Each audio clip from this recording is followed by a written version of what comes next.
Por el Grupo Mixto, el señor Rego Candamil. Tiene la palabra.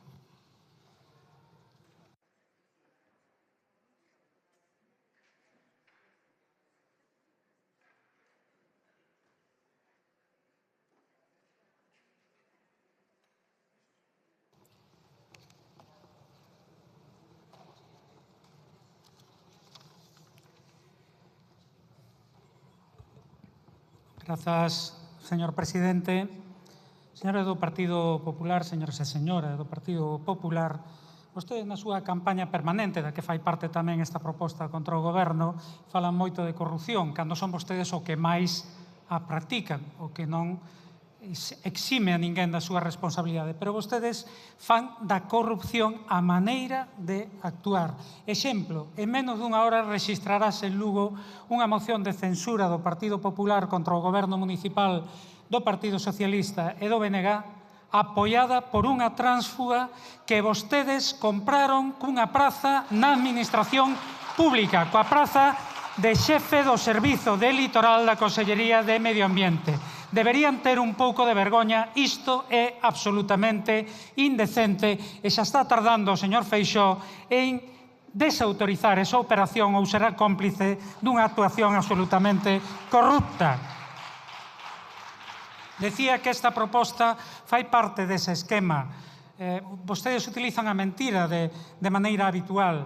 Buscan un eslogan, inferno fiscal, e repíteno ad nauseam, repíteno os seus tertulianos televisivos, incluídos rapazolos que fan pasar por estudantes e que despois son cargos do Partido Popular, poñendo en práctica varios dos principios de Goebbels para a boa propaganda. Por exemplo, pois o principio 6 de orquestración, unha mentira repetida 1000 veces acaba converténdose nunha verdade, ou mesmo o principio 4 de exageración, porque, que en fin, falen vostedes de inferno fiscal cando a súa principal preocupación é baixarlle impostos aos ricos, como fan en Galiza, bonificando o imposto de patrimonio para máis de 1 millón de euros, cun auténtico pelotazo fiscal aos ricos, mentras as persoas que teñen uns ingresos de menos de 12.500 euros deducen vostedes 50 euros. Debería darlles vergoña falar vostede de xustiza fiscal.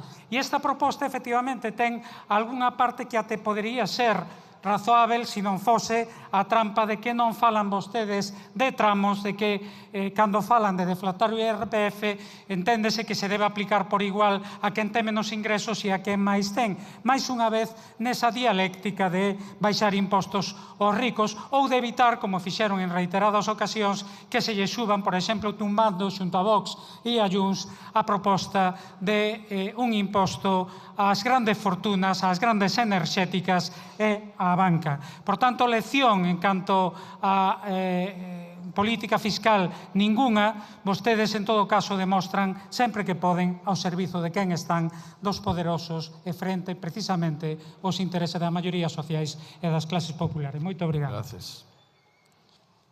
Por el Grupo Parlamentario Vasco e a JPNV tiene a palabra la señora Sagastizábal Unceta Barrenechea.